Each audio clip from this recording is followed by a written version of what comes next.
Bueno, en esta mañana quisiera que ustedes me acompañaran en su Biblia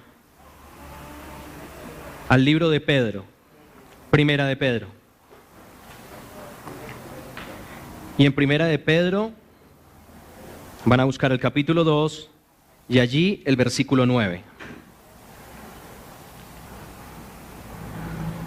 Cuando lo tenga, diga amén. Muy bien, ya lo encontraron por acá.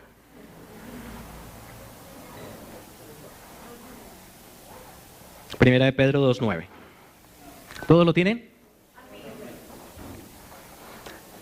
Dice la palabra de Dios, el pueblo de Dios.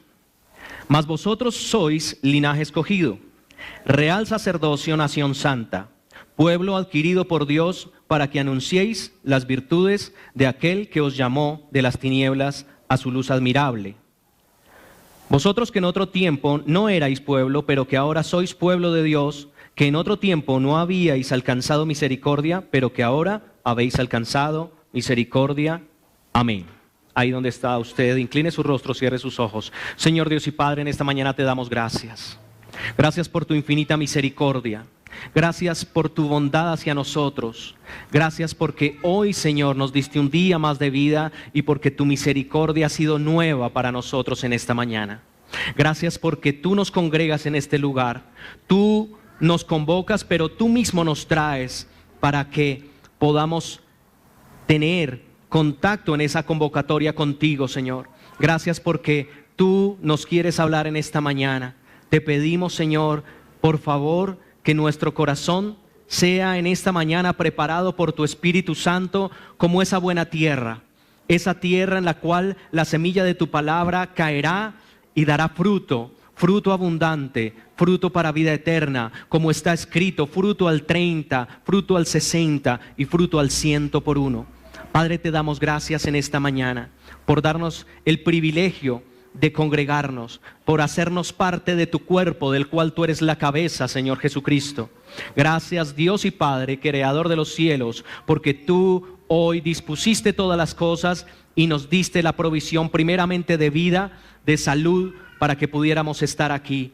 Gracias te damos, Dios y Padre, en esta mañana. Colocamos este tiempo en tus manos y creemos que tú, Señor, nos vas a hablar a través de tu palabra. Señor, que tu Espíritu Santo hoy pueda continuar haciendo la buena obra en cada uno de nosotros. Te lo pedimos, Señor, y esta oración la realizamos en el nombre de tu Hijo Jesucristo, por el poder del Espíritu Santo.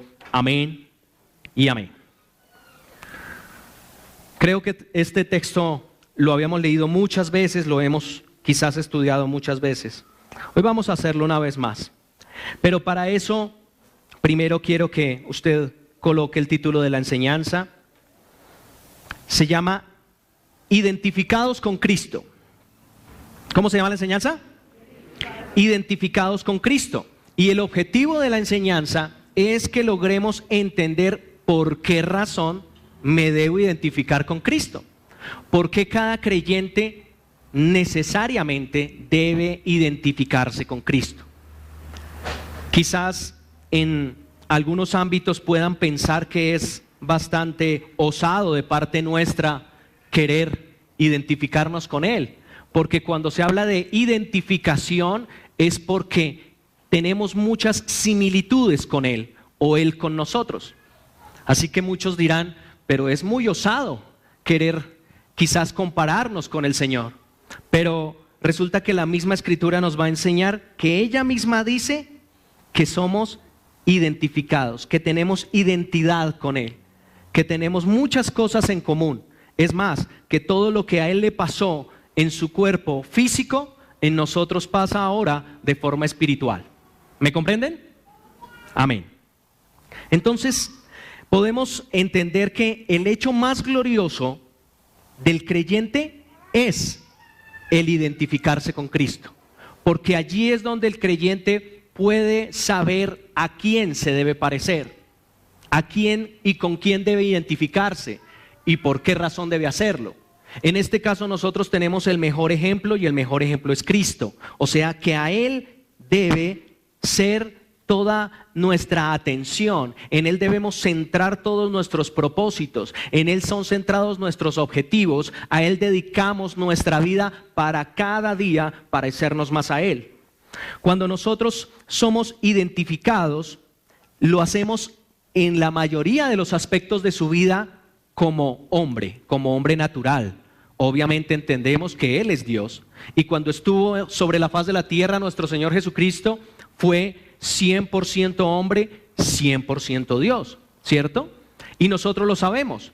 Así que las similitudes que nosotros tenemos hacia Él, o que vamos a encontrar en Él de nosotros, no son en cuanto a su deidad, no son en cuanto a su poder, no son en cuanto a su ser como Dios, sino en cuanto a lo que Él era como hombre. Cristo fue hombre, nació del vientre de una virgen. Él estuvo 9 meses en el vientre de esa mujer, y muchas veces hemos pensado en por qué Dios, si era Dios, ¿por qué no colocó al Señor a los 30 años sobre la faz de la tierra? Solamente 3 de ministerio y ya, para que no fuera como tan larga su vida en esta tierra, porque al fin y al cabo Él es Dios. Pero al Señor le plació colocarlo en el vientre de una mujer para que Él naciera siendo 100% hombre. Así que vamos a encontrar en Cristo muchas características de las que nosotros tenemos como hombres, como humanos, como hombres y mujeres aquí presentes. Las Escrituras nos enseñan claramente que nosotros, los creyentes, fuimos crucificados con Cristo. Muchas veces lo hemos leído, que fuimos clavados en la cruz con Él. El apóstol Pablo lo cita muchas veces. Y encontramos que ahora, haciendo relación de todas estas cosas, en la mente del Señor, en la mente de Dios, estaba ese hecho. Eso es un propósito de Dios, que fuésemos identificados. Es más, creo que en muchos versículos vamos a encontrar que Él nos hace no solamente hermanos, sino coherederos con Cristo, y nos coloca en un mismo nivel. Así que vamos a entender que esto no es simplemente algo que el Señor se imaginó, como suele padecer con los hombres, como suele suceder, que nosotros nos imaginamos cosas. Y nosotros no podemos pensar de Dios que al Señor se le ocurrió y se imaginó un día, no sé, se lo imaginó. No, no es así, sino que es un propósito de Dios y sucede en nosotros, y la palabra nos lo enseña. Entonces, ¿en qué somos identificados con Cristo? Lo primero es que somos identificados en lo siguiente. Primero, en su crucifixión. Y dice la palabra de Dios que nosotros, en Romanos 6:6, sabiendo esto, que nuestro viejo hombre fue crucificado juntamente con Él, para que el cuerpo del pecado sea destruido, a fin de que no sirvamos más al pecado. Si usted se da cuenta, así como Él fue crucificado, la Biblia enseña que nosotros debemos ser crucificados con Él. Es más, aquí dice específicamente qué parte de nosotros debe ser crucificada con Cristo. Y dice la palabra de Dios, nuestro viejo hombre. Eso es lo que debe crucificarse con Cristo. Dice, sabiendo esto, que nuestro viejo hombre fue crucificado juntamente con Él, para que el cuerpo del pecado sea destruido, a fin de que no sirvamos más al pecado. Entonces encontramos que la misma palabra nos enseña que nosotros también fuimos crucificados. En eso ya tenemos un primer punto de identidad. ¿Es así? Ok. Entonces dice también en Gálatas 2:20, todos se lo saben, muchos de memoria, dice, con Cristo estoy juntamente crucificado, y ya no vivo yo, mas vive Cristo en mí. Y lo que ahora vivo en la carne, lo vivo en la fe del Hijo de Dios, el cual me amó y se entregó a sí mismo por mí. Palabras del apóstol Pablo. Y el apóstol estaba volviendo a decirnos, ratificando en la palabra, que nosotros estamos juntamente crucificados con el Señor. No solamente Él fue crucificado, sino que nosotros ahora, al estar en Él, recuerden que el apóstol Pablo siempre enfatiza en esa forma de colocar de colocar a Cristo implícito en cada uno de nosotros. Por eso siempre muchas veces termina el versículo diciendo en Cristo Jesús, que todas las cosas sean hechas en Cristo Jesús, que lo que tú hagas sea en Cristo, siempre haciéndonos entender que estamos sobre la roca es Cristo. Así que en Él es que se dan todas las cosas espirituales para nosotros los creyentes. Y en Gálatas nos recuerda lo mismo. Y Pablo se coloca en el lugar y dice, estoy juntamente crucificado. Y seguramente cuando tú lo lees, tú dices, estoy. Y seguramente cuando lo vuelves a leer y lo repites y lo estudias, con el tiempo confirmas que estás. Y cada día lo sientes más. Y cuando lo vuelves a leer, te agradas y te alegras porque dices, estoy con Cristo juntamente crucificado. En la medida que maduramos espiritualmente, nos damos cuenta que estas realidades no solamente se quedan en la Biblia o en el papel, sino que pasan a nosotros y como la misma palabra enseña, se hace carne en nosotros. La palabra de Dios transmite vida y esa vida es la que nosotros estamos recibiendo cada vez que la palabra viene a nosotros. El Señor nos santifica en su verdad y en esa santificación nos transmite todo lo que Él dejó para transmitirnos a través de su palabra. ¿Cuántos dicen amén? Dice el siguiente versículo. En este encontramos 3 o estudiamos 3 acerca de la crucifixión. Pero los que son de Cristo han crucificado la carne con sus pasiones y deseos. ¿Los que son de Cristo qué? Han crucificado la carne con sus pasiones y deseos. Gálatas 5:24. Encontramos 3 ejemplos en donde la palabra de Dios dice que nosotros como creyentes hemos sido crucificados. Así que el primer punto de identidad con Cristo se llama la crucifixión. Como Él fue crucificado físicamente en su cuerpo de carne, en su cuerpo mortal, nosotros somos crucificados espiritualmente hablando, porque Él tomó nuestro lugar corporal, por así decirlo, porque los que merecíamos la cruz éramos nosotros. Pero al Él ser el sustituto, permitió que nosotros no fuésemos a una cruz para ser crucificados, sino que la palabra, cuando viene a nosotros, es la que nos enseña que en Él estamos juntamente crucificados. ¿Está claro? ¿Me explico? Entonces, así como Él fue colgado, desnudado y en vergüenza, llevado a la cruz, en desgracia, así también lo fuimos nosotros, ya que Él ocupó nuestro lugar en aquella cruz. ¿Estamos de acuerdo? Segundo punto, la muerte. Cuando Cristo murió, nosotros también morimos con Él. Y así como Él murió, el pecado también murió con Él. Y asimismo, nosotros llevamos nuestros pecados hoy a la cruz cuando vemos que está escrito que así fue. Cada vez que lo recitamos, cada vez que lo decimos, cada vez que lo estudiamos, entendemos que con Cristo morimos al mismo tiempo cuando Él fue nuestro sustituto. Y ahora que lo creemos, se hace carne para nosotros. Dice Romanos 6:9. Dice, ¿o no sabéis que todos los que hemos sido bautizados en Cristo Jesús, hemos sido bautizados en su muerte? Escuche bien, todos aquellos que hemos sido bautizados en Cristo Jesús, lo hemos sido en su muerte. Así que la muerte es el segundo punto de identidad entre Cristo y nosotros, entre nuestro Señor y nosotros. Dice Romanos 6:11, así también vosotros consideraos muertos al pecado, pero vivos para Dios en Cristo Jesús, Señor nuestro. El ejemplo del que hablábamos.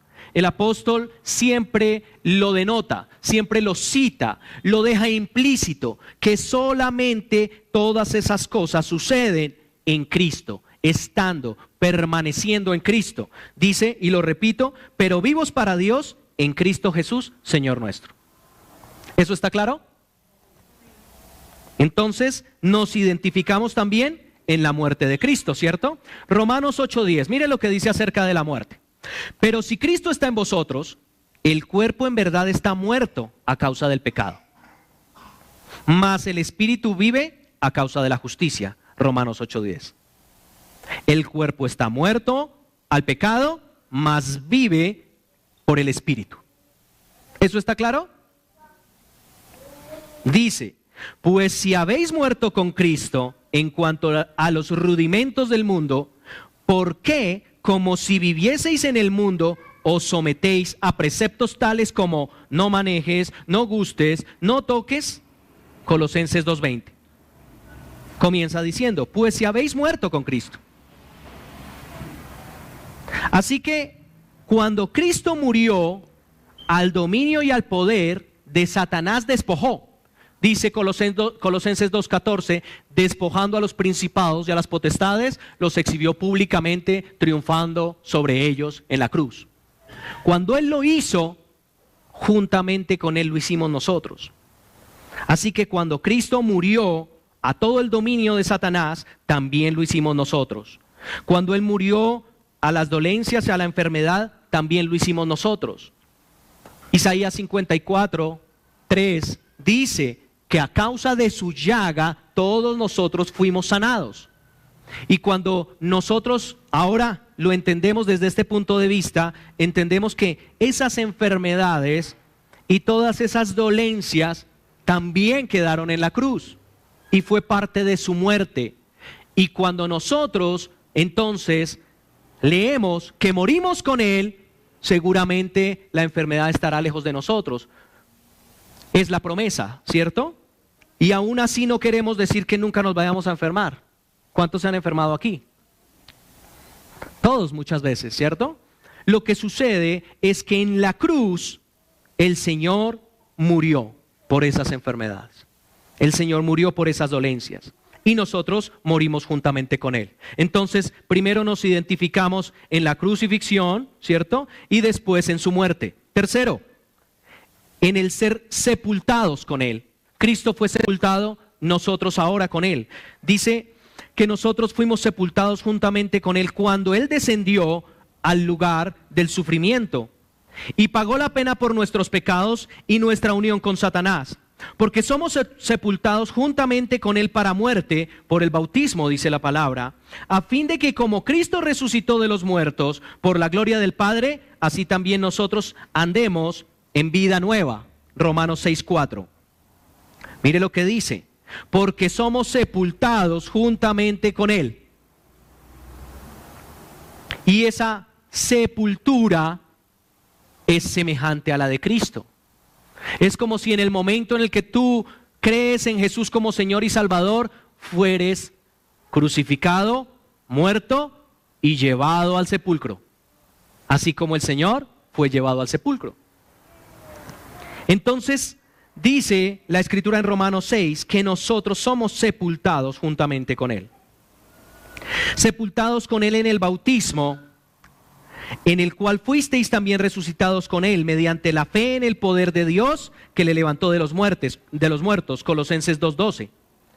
Cuando Jesús quitó de sí mismo las fuerzas de las tinieblas y del pecado, dice, la enfermedad, la desgracia del hombre se levantó de los muertos, dice que Él nos hizo libres entonces de todas las cosas, y todas esas cosas fueron quitadas.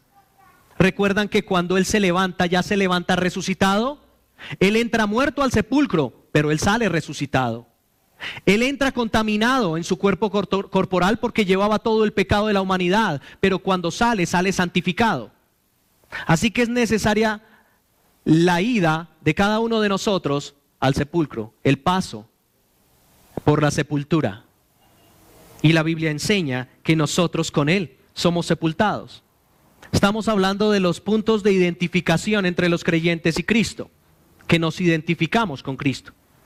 Entonces, dice que en 1 Timoteo 1:10, pero que ahora ha sido manifestada por la aparición de nuestro Salvador Jesucristo, el cual quitó la muerte y sacó a la luz la vida y la inmortalidad por el Evangelio. Eso fue lo que pasó en la sepultura. Eso fue lo que pasó en el sepulcro. dice que ahora ha sido manifestada por la aparición de nuestro Salvador, el cual quitó la muerte y sacó a la luz la vida. Primera de Timoteo 1:10. También dice, así que por cuanto los hijos participaron de carne y sangre, él también participó de lo mismo, para destruir por medio de la muerte al que tenía el imperio de la muerte, esto es, al diablo. Hebreos 2:14. Y si usted lee Gálatas 4:13, Isaías 53 y Efesios 2:1, se dará cuenta que dicen y hablan acerca de lo mismo.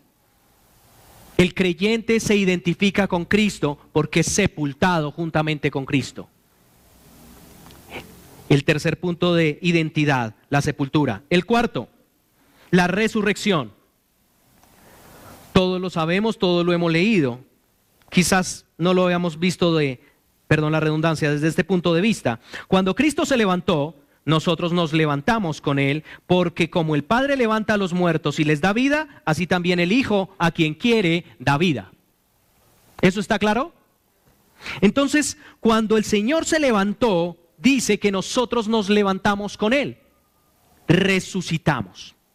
Y la resurrección nuestra es espiritual, pero la de Cristo fue física, ¿sí? Entonces dice que cuando Cristo se levantó, nosotros nos levantamos con Él, porque como el Padre levanta a los muertos, ¿quién levanta a los muertos? ¿Quién levantó a Jesús de la muerte? El Padre por el poder del Espíritu Santo, ¿recuerdan?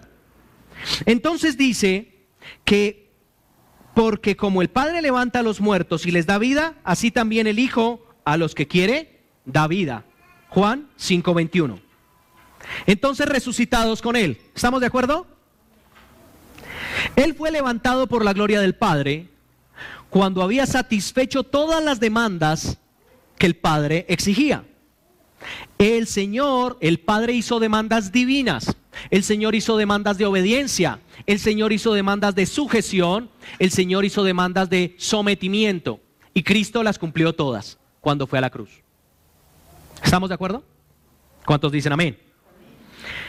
Entonces dice que el Señor fue vivificado en espíritu y justificado en espíritu. Romanos 6:5. Entonces se levantó y nosotros nos levantamos con Él, dice ese versículo. Romanos 6:5.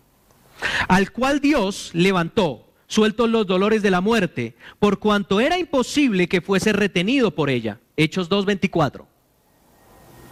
Todo lo que les leo es la palabra de Dios. Así que si tiene algún inconveniente con ello, por favor revise su Biblia. Es posible que esté algo distorsionada. Dice, al cual levantó, sueltos los dolores de la muerte, por cuanto era imposible que fuese retenido por ella. Sepa pues ciertísimamente toda la casa de Israel, que a este Jesús a quien vosotros crucificasteis, Dios le ha hecho Señor y Cristo. Lo dijo Pedro en uno de sus primeros discursos, Hechos 2:36. ¿Ustedes comprenden eso? Pedro le estaba predicando a los que crucificaron literalmente al Señor. Y les dice así: sepa pues ciertísimamente toda la casa de Israel, que a este Jesús, a quien vosotros crucificasteis, Dios le ha hecho Señor y Cristo. ¿Usted se imagina eso?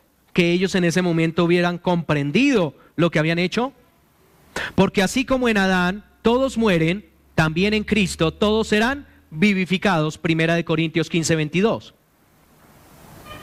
Porque también Cristo padeció una sola vez por los pecados, el justo por los injustos, para llevarnos a Dios, siendo a la verdad muerto en la carne, pero vivificado en espíritu. Primera de Pedro 3:18.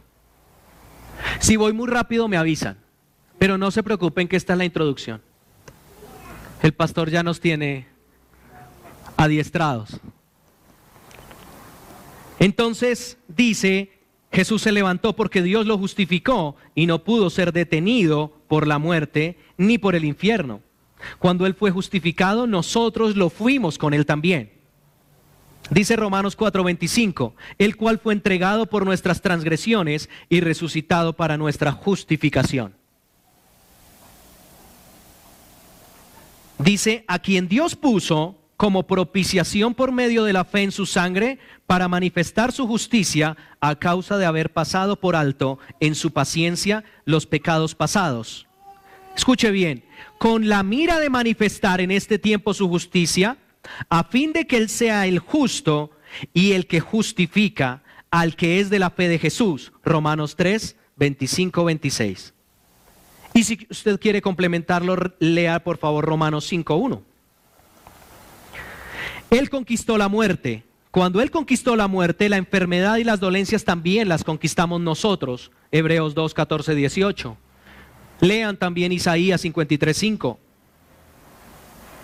Y aquí podemos quedarnos seguramente otro tiempo, otras 5 hojas. Muestre a ver. No, solamente quedan unas pocas. Pero todos estos versículos simplemente citan que nosotros resucitamos, fuimos vivificados con Él, que así como Él murió y vivió, nosotros también morimos y fuimos vivificados con Él. Así que nosotros también nos podemos incluir, nos identificamos en su resurrección. ¿Eso está claro? ¿Quedó clara la introducción? Ok, entonces, ¿en qué nos identificamos con el Señor? ¿Me lo repiten, por favor? En su crucifixión, en su muerte, en su sepultura o en la llevada al sepulcro y en la resurrección, ¿cierto? Esa es nuestra identidad con Cristo. Con Él nos identificamos. Bueno, ¿y por qué es necesario saber eso? Yo sé que ustedes ya quizás muchos lo sabían, ¿sí? Simplemente esto sería como un recorderis. Quizás lo sabíamos de otra forma, quizás teníamos alguna información, pero quizás desde este punto de vista, así como de la identificación, quizás no lo habíamos visto o no lo habíamos estudiado. Así que todo esto de la identidad es simplemente para que podamos entender el versículo que leímos primero. Y lo repito, Primera de Pedro 2:9, específicamente el 9. Dice: mas vosotros sois linaje escogido, real sacerdocio, nación santa, pueblo adquirido por Dios, para que anunciéis las virtudes de aquel que os llamó de las tinieblas a su luz admirable.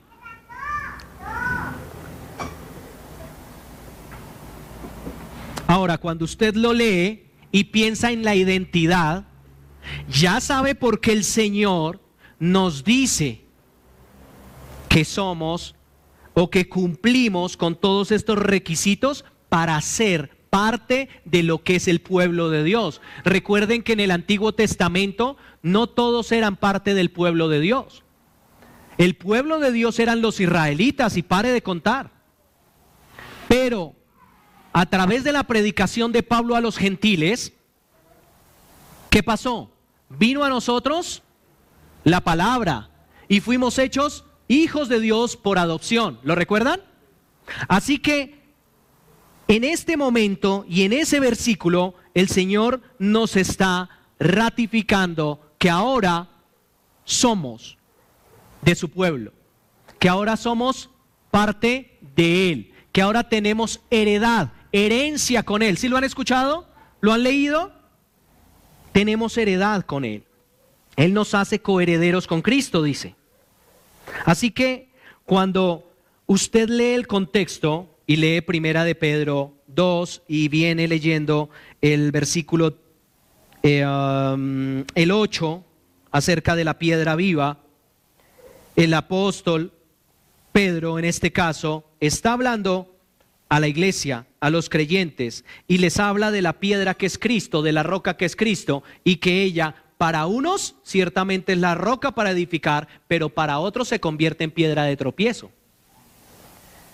Así que él termina en el versículo 8 hablando de desobediencia. Y cuando pasa al 9, dice pero, ¿sí? Más. Ese más significa pero ustedes son diferentes a esos desobedientes. Más vosotros, más ustedes. Pero ahora ustedes. Y si ustedes se dan cuenta en el versículo 10, lo ratifica y dice: vosotros que en otro tiempo no erais pueblo, pero que ahora sois pueblo, que en otro tiempo no habíais alcanzado misericordia, pero que ahora habéis alcanzado la misericordia. Entonces el Señor nos muestra en el contexto de qué está hablando, a quién le está hablando, y que ahora nos está dando un lugar de privilegio dentro de su pueblo. ¿Estamos claros? ¿Muy difícil de entender? Si me enredo, me avisan. Entonces, cuando nosotros estudiamos este versículo, porque muchas veces lo han predicado, muchas veces lo hemos escuchado, quizás muchos de aquí lo han predicado también, generalmente uno pasa por las palabras y define lo que entiende por cada palabra, ¿cierto? Entonces dice más vosotros, o sea, nosotros, ¿sí? Siendo un poco prácticos, pero es la verdad. O sea, normalmente uno lo explica así porque es la forma más clara y más sencilla de explicarlo, sin enredarse. Pero como yo estoy aquí con la parte, el sacerdocio de la iglesia, pues obviamente lo vamos a estudiar un poquito más a fondo. Así que si tiene papel y lápiz, me gustaría que lo sacara, porque vamos a ver unos términos en griego que quizás no conocíamos. Así que sería bueno que tomara apuntes. Y si no, pues más adelante, cuando escuchen la grabación, por favor, estúdienlo palabra por palabra. Esto no quiere decir que yo quiera ahora, ahora el pastor se va a ufanar de que sabe griego, no. A mí me tocó también estudiar palabrita por palabrita y traducirla, que es lo que ahora debemos hacer, ¿no? Para un estudio concienzudo de la palabra. Entonces, simplemente es que cuando tú vas a la raíz en la que fue escrita cada palabra, hay una mejor comprensión de lo que el Señor quiso decir. Es simplemente por eso. ¿Estamos de acuerdo? Ok.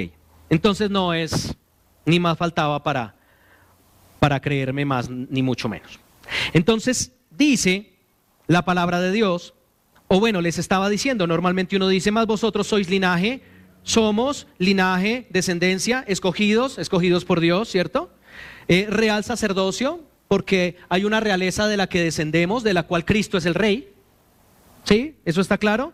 Y ese sacerdocio es entonces el lugar que el Señor le ha dado a cada varón dentro de la congregación, dentro de la iglesia, dentro de su cuerpo, para que el varón tome una función de responsabilidad delante del Señor. Así más o menos uno lo diría con palabras fáciles de entender. Dice nación santa, un pueblo santificado por Dios.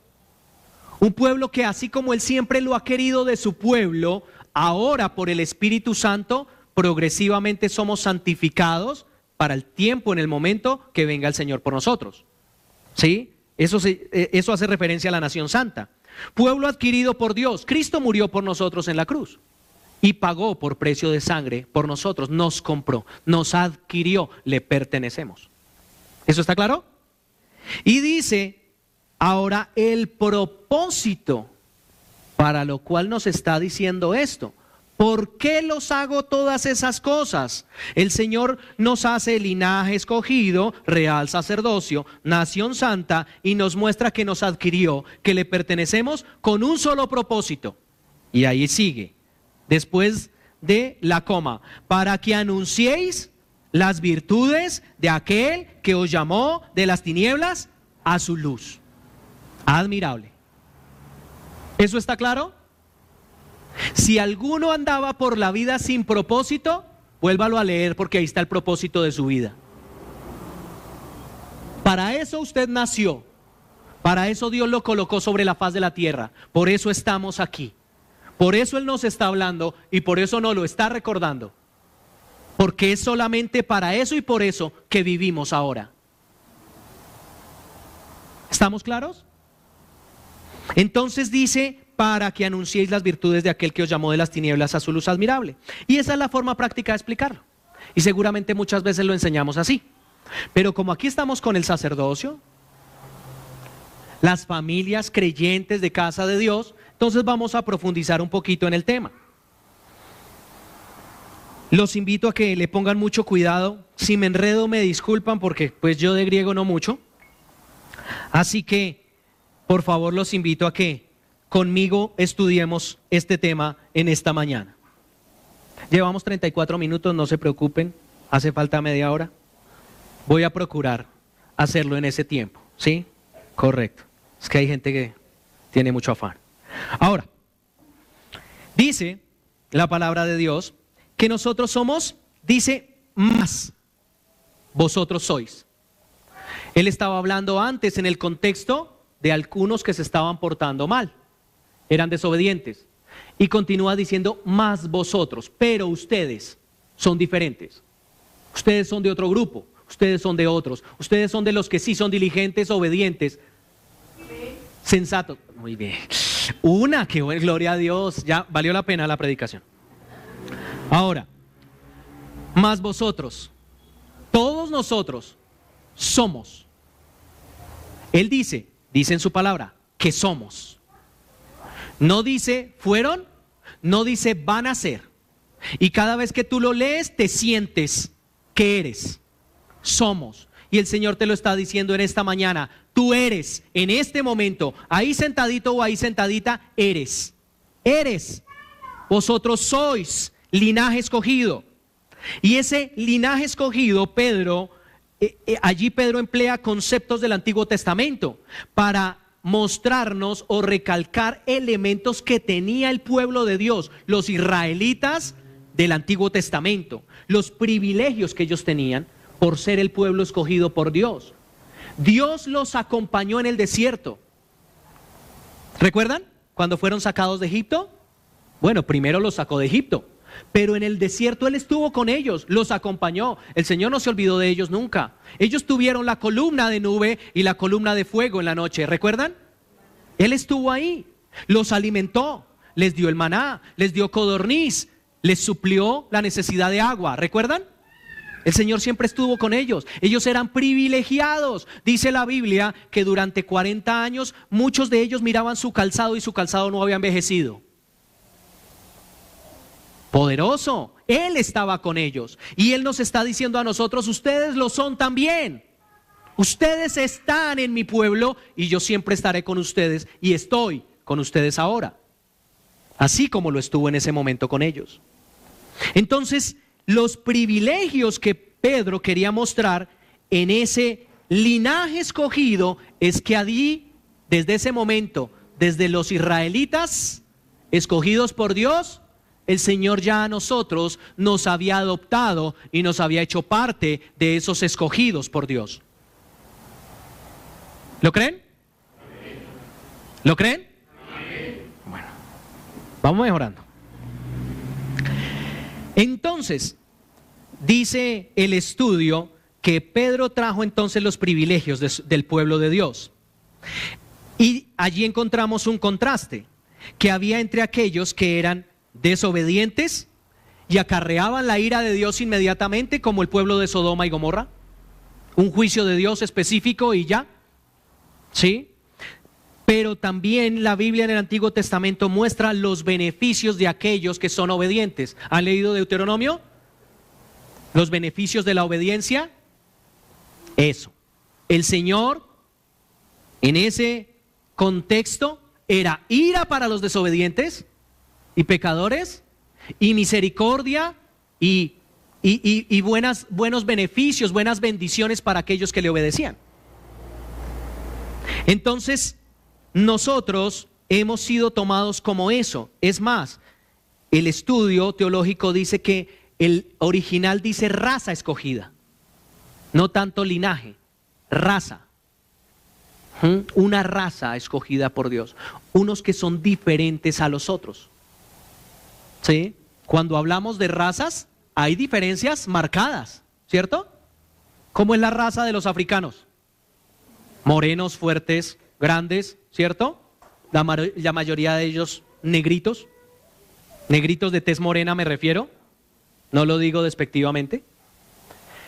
Y la raza, por ejemplo, de los vikingos o la parte de Alemania, Holanda, Noruega, son igual de grandes, pero su color de tez es diferente. Y es otra raza, son otro grupo. El Señor quiso identificar a nosotros como una raza diferente, como un grupo diferente, que le pertenece a Él, sí, pero que es diferente al resto de lo que Él creó, de los humanos que Él creó. ¿Eso está claro? Dice entonces que en Isaías 43:20 habla acerca de eso, ¿sí? De que el pueblo de Dios era una raza diferente para Dios, le pertenecía, Israel le pertenecía a Dios, era suyo, y por eso Dios lo cuidaba tanto, por eso era tan celoso de él, y por eso también era tan duro con ellos. ¿Está claro? Dice entonces que ese escogido es del griego eklektón, escogido, eklektón. Y Pedro lo aplicó a cada uno de los creyentes y a Cristo como la piedra escogida. Escuche, a cada uno de los creyentes como una piedra escogida, pero a Cristo también como la piedra escogida. Nosotros somos los que edificamos en la roca. ¿Eso está claro? Somos escogidos para estar sobre la roca. Tenemos características que nadie más tiene, solo nosotros, sus hijos, podemos estar sobre la roca. Confiadamente podemos edificar sobre Cristo, que es la roca, porque le pertenecemos, porque somos su raza escogida, porque somos su pueblo elegido. Ahora lo somos, por adopción somos hijos. Juan 1:12, ¿lo recuerdan? ¿Y los que creen y le reciben? Se les dará potestad de ser llamados o de ser hechos hijos de Dios.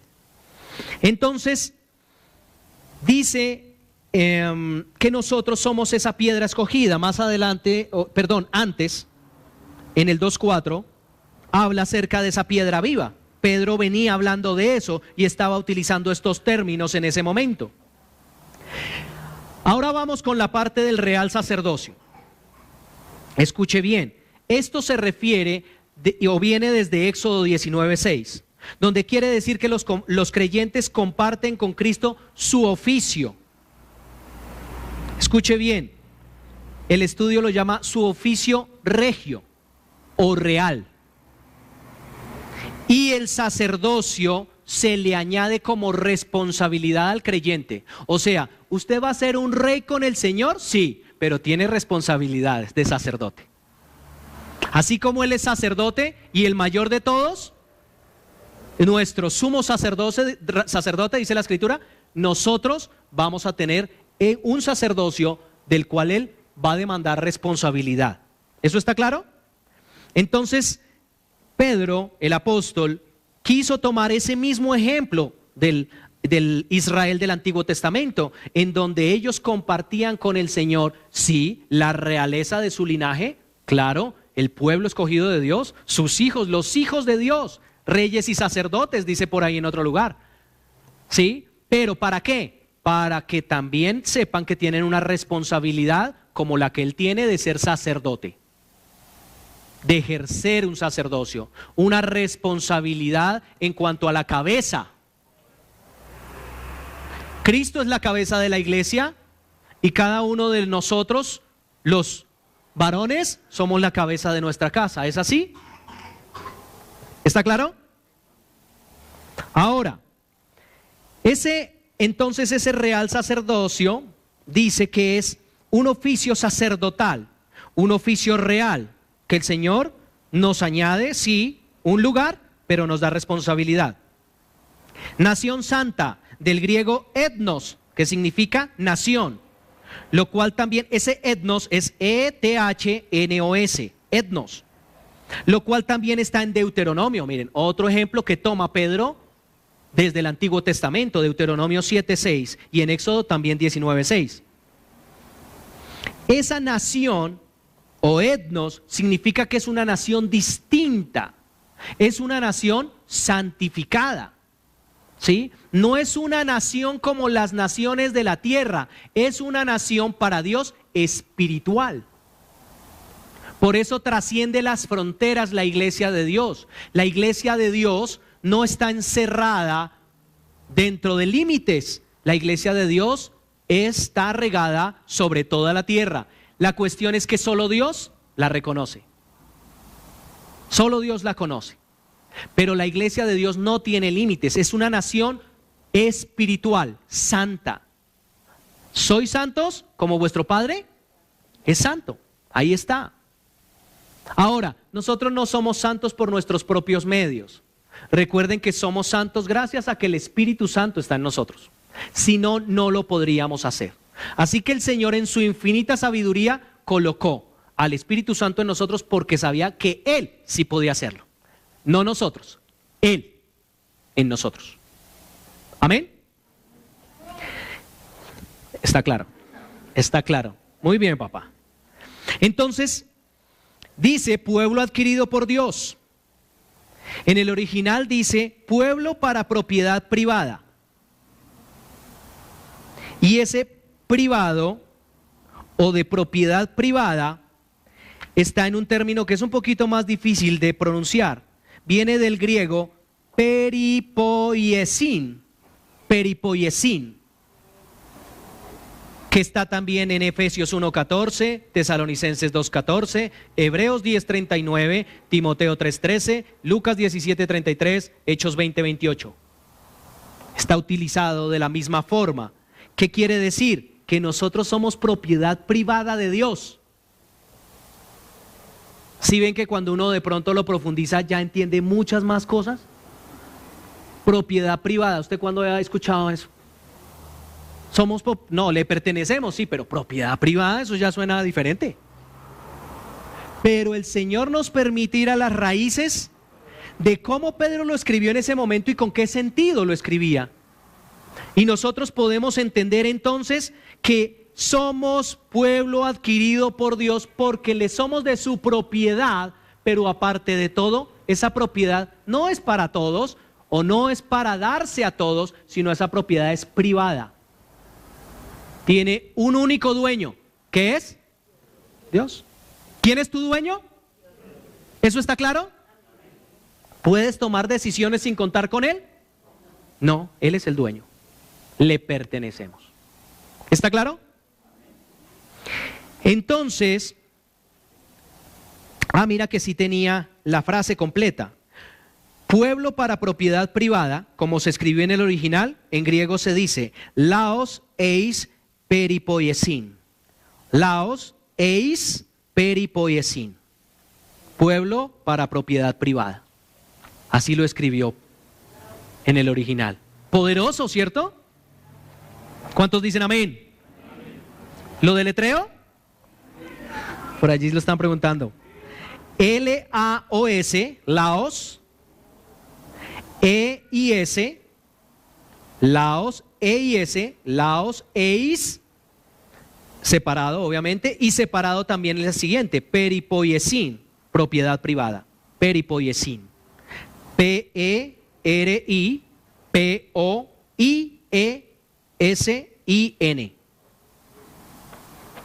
Vuelvo y les repito, no es para volverme creído que ahora estoy estudiando griego, no.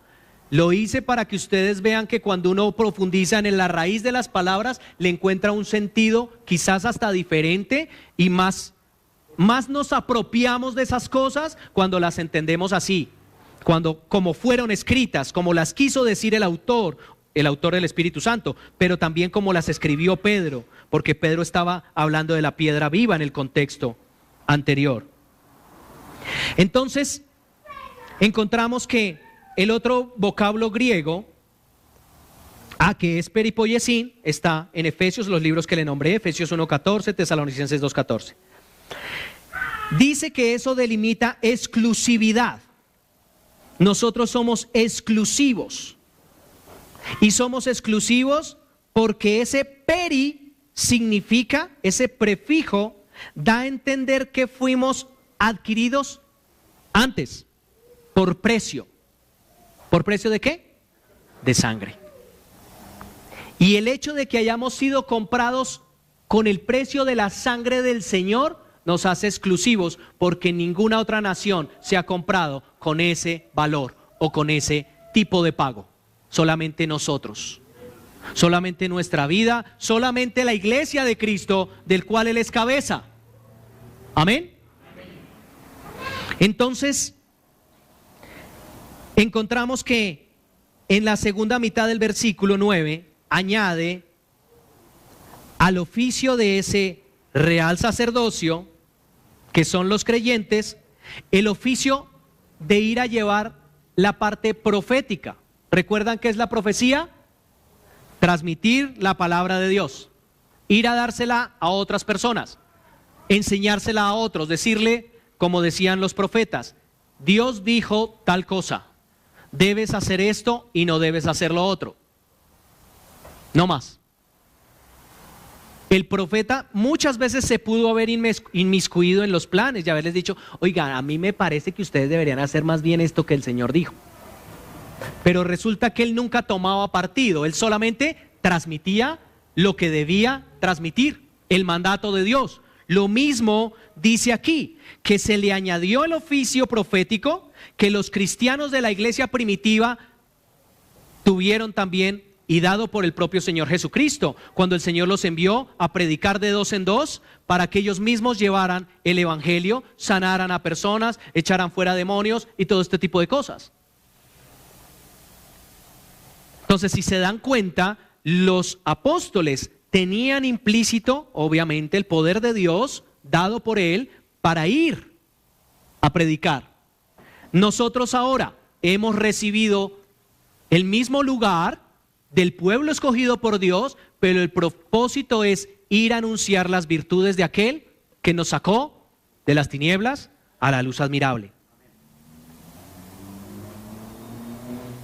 Los creyentes ejercen esta función profética cuando anuncian el evangelio, cuando van y predican la palabra, cuando exponen al que no se ha convertido, exponen a Cristo en la cruz, el perdón de los pecados, el arrepentimiento que viene con la cruz, la salvación y la vida eterna, que es el beneficio de esa cruz. En ese momento, entonces, nosotros estamos transmitiendo las virtudes, las cualidades. Dicen los entendidos que el mejor término en castellano sería las proezas. ¿Se imagina eso? Las proezas de nuestro Señor. Porque morir en la cruz como Él murió es toda una proeza, ¿o no? Así que el término no le queda, más bien antes como pequeño. ¿Sí? Porque es una proeza celestial, es algo sobrenatural. Solamente Él murió de esa forma por nosotros y por mandato del Padre. Así que las traducciones que hablan de las virtudes, ¿cierto? Virtudes que en griego es aretas, como si fueran aretes, pero con A, aretas, virtudes, que vienen del latín vir o varón, que quiere decir que es signo de virilidad. Podríamos decir que el Señor Jesucristo demostró que era todo un varón al ir a la cruz y morir de esa forma. Mire que todas las palabras tienen una explicación y que a veces uno ni sabe. Entonces dice que estas actitudes y virtudes de las que hablaba Pedro o las que él quería expresar o que nosotros expresásemos allí o expresáramos, dice que todas las cosas que Jesús dijo son admirables, sobrenaturales, gloriosas, virtudes que no tiene nadie más. Y que como no las tiene nadie más, pues se supondría que a nosotros nos quedarían fáciles de enseñar, porque nadie más ha hecho lo que él ha hecho. Entonces el Señor nos está dando herramientas para que nosotros podamos anunciar esas virtudes. Ahora, ese anunciéis es una palabra inusual. Si usted se da cuenta, en ningún otro texto de la Biblia está, solo ahí. Ese es el único versículo donde está. Anunciéis, así de esa forma, para que ustedes lleven y anuncien, para que ustedes cumplan el propósito de ser los mensajeros e ir y decirlo, más o menos. Es que se traduce esa palabra. Así que cuando ustedes van al Antiguo Testamento y encuentran a los profetas proclamando, dar a conocer algún principio o alguna verdad, estaban haciendo esto. Estaban haciendo el anunciar, el llevar y referirse a las excelencias, a las cualidades, a las virtudes eminentes de aquel que nos sacó de las tinieblas a su luz admirable.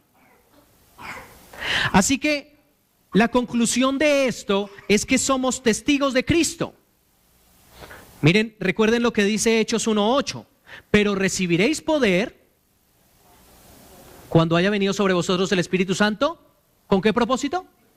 Y me seréis testigos. Entonces mire que está dicho con otras palabras, ¿sí? El apóstol Pedro dijo en otras palabras en Hechos 1:8 lo mismo que está diciendo en Primera de Pedro, ¿sí? 2:9. Para que anunciéis las virtudes. Somos testigos y me seréis testigos en Jerusalén y en toda Judea y hasta lo último de la tierra. Esa es nuestra labor. Para eso vivimos, por eso estamos aquí, por eso estamos escuchando este llamado, por eso estamos escuchando la alerta de parte de Dios para que podamos examinarnos si sí lo estamos haciendo o no lo estamos haciendo. Dice, ser testigo de la verdad es una orden. ¿Lo sabía? El hecho de que usted sea testigo de la verdad es una orden para usted y para mí. Dice Isaías 43:10, desde el Antiguo Testamento se está dando esa orden. Vosotros sois mis testigos. Son, ahora, tiempo presente, somos testigos en este momento. ¿Y el que es testigo qué hace? Testificar, esa es su función. Ahora, si soy testigo y no estoy testificando a Cristo, ¿qué estoy haciendo? Desobediente. Miren lo que dice Juan 15:27. Y vosotros daréis testimonio también porque habéis estado conmigo desde el principio. Hay mucha gente que dice de ese versículo, no, eso era para los que estaban en el Antiguo Testamento. Lo está diciendo en el Nuevo Testamento. Y aún así dicen, no, entonces no eran los del Antiguo Testamento, estaba hablando de la iglesia primitiva, los discípulos. Ellos estuvieron con él desde el principio. Pero no es así. Porque la Biblia dice que él nos llamó desde antes. Entonces, ¿quiénes estuvimos con él desde el principio? ¿Para quién es el llamado? Para nosotros. Hechos 5:20. Id y puestos en pie en el templo, anunciad al pueblo todas las palabras de esta vida. Y habiendo oído esto, entraron de mañana en el templo y enseñaban. Entre tanto vinieron el sumo sacerdote y los que estaban con él y convocaron al concilio y a todos los ancianos de los hijos de Israel y enviaron a la cárcel para que fuesen traídos. Hechos 18, 9 y 10. Pero miren lo trascendental aquí. Dice, id y puestos en pie en el templo, anunciad al pueblo todas estas palabras de vida. Y el versículo siguiente dice, y habiendo oído esto, entraron en la mañana en el templo y enseñaban. ¿Qué hicieron? La escritura pudo haber dicho, y ellos esperaron 3 días. Hicieron ayuno de 21 días para tener fuerza del Espíritu Santo y predicar en el templo. No, ahí dice que la mañana siguiente empezaron a predicar, a hacerlo. Dice la Biblia que nosotros, o que el Señor más bien, entiende el intento del corazón de nosotros. ¿Lo recuerdan? Entonces, escuche bien, un creyente tiene 3 testimonios. El propio, otro que da a los demás y otro que da al Señor en fe. Mírelo, el propio se llama nuevo nacimiento. ¿Está claro? Ese es su propio testimonio, los cambios que usted ha tenido, un nuevo nacimiento en Cristo, una nueva vida, lo que usted ya puede ver o darse cuenta que dejó de hacer y que antes hacía y que no era de Dios. Esos cambios, todo lo que usted ahora hace y que antes no hacía, como orar, ayunar, congregarse, y darse cuenta que ya no hace lo que antes hacía. Lo voy a poner en términos bíblicos: robar, matar, embriagarse, ¿sí? Chismes, disensiones, herejía, envidia, codicia, malicia, adivinación, agorero, sortílego, quien consulta a los muertos, porque todo eso es abominación delante de Dios. Desleales, sin afecto natural, implacables, desobedientes a los padres, necios, ¿sí? Todas esas cosas están dichas para nosotros, y si ya no las hacemos, seguramente hemos tenido un cambio de vida. Así que has tenido el testimonio propio. Otro que es a los demás, predicando la palabra. ¿En qué se ve el amor al prójimo? Predíquele. ¿Lo tengo que coger a besos? No, predíquele. Es que hay mucha gente que confunde. ¿El amar a mi prójimo es cogerlo a brazos y a picos? No, porque dice que en Levítico 19:17 no podemos compartir su pecado. Enséñele, exhórtele a través de la palabra, predíquele. Esa es su forma de amarlo. ¿Qué mejor forma de amarlo? Traerle la salvación a la vida. Enseñarle que fue salvo en la cruz. Y la última forma, o la tercera, en la cual el creyente tiene testimonio es hacia Dios. Y el testimonio hacia Dios es su fruto espiritual, que es reconocido por el Espíritu Santo. Solamente el Espíritu Santo de Dios conoce su iglesia.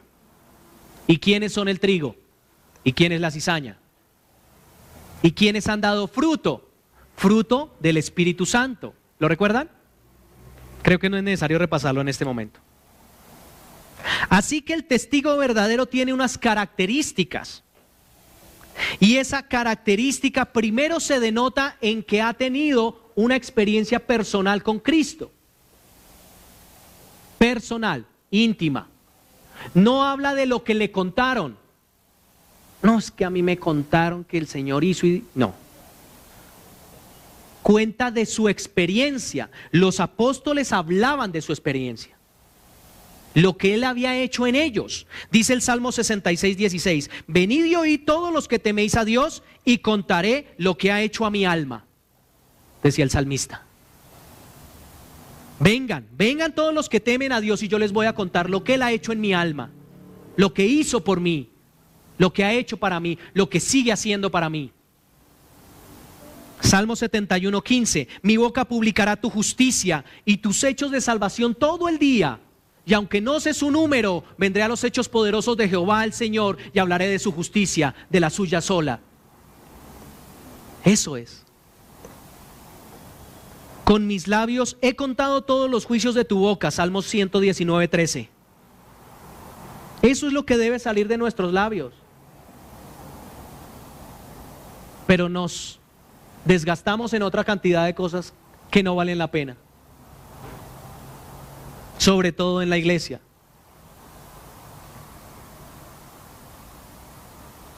Dice que el creyente verdadero, cuando es testigo, tiene un fuego interno. Ya voy a terminar, tranquilos. Hay un fuego interno dentro de él. Dice Deuteronomio 4:2, Jonás 1:9. Y dije, no me acordaré más de él, ni hablaré más en su nombre. No obstante, había en mi corazón como un fuego ardiente metido entre mis huesos. Traté de sufrirlo y no pude. Palabras de Elías. ¿Usted se imagina? Se estaba revelando ahí, no, yo ya no quiero predicar más. Me cansé. Pero dice que había un fuego ardiente metido en mis huesos por predicar. Espero que si no lo tenemos, ahorita que vamos a orar, le pidamos al Señor ese fuego interno. Es un deber diario, Mateo 9. Pero salidos ellos divulgaron la fama de Él. ¿De quién? Del Señor Jesucristo, por toda aquella tierra. Inspirados por el Espíritu. Aquel que es testigo de Cristo es inspirado por el Espíritu Santo. No predica cosas que el Espíritu Santo no le ha dicho. En la palabra dice, hay de aquellos que dicen que yo les dije que dijeran cuando yo no les he dicho nada, decía el Señor. O dice en su palabra. Dice, ¿cómo pues les oímos nosotros hablar? Es el momento en el que hablaban en lenguas en Hechos 2:8. Y dice que le oían hablar a cada uno en su lengua nativa. Y dice que lo que hablaban eran las maravillas de Dios. Versículo 11 de Hechos 2. Es algo que el creyente no puede reprimir, Hechos 4:20, porque no podemos dejar de decir lo que hemos visto y oído. Y para terminar, 2 Corintios 4:13, es un resultado de la fe. Pero teniendo el mismo espíritu de fe, conforme a lo que está escrito, creí, por lo cual hablé, nosotros también creemos, por lo cual también hablamos. ¿Eso está claro? Y creo que hay que tener en cuenta por ahí otros. Ay de mí si no predico el evangelio. No me avergüenzo del Evangelio porque es poder de Dios para salvación. ¿Recuerdan? Entonces, simplemente lo voy a invitar a que usted incline su rostro, cierre sus ojos en esta mañana y hagamos una pequeña reflexión en cuanto a lo que hemos estudiado hoy. Primero, el Señor nos ha mostrado lo idénticos que somos con Cristo. ¡Qué privilegio! ¡Qué privilegio! Somos idénticos, nos identificamos con Él, nos identificamos en su crucifixión, en su muerte, en su sepultura y en su resurrección. Pero ¿con qué propósito nos identificamos con Él? Para ser testigos fieles de lo que Él ha hecho con nosotros. Ese es el objetivo de el Señor, darnos el lugar de sacerdotes, de reales sacerdotes, de nación santa, de pueblo adquirido por Dios. ¿Para qué? Para que anunciéis las virtudes de aquel que os llamó de las tinieblas a su luz admirable. Es para eso únicamente. Señor Dios y Padre, te damos gracias en esta mañana.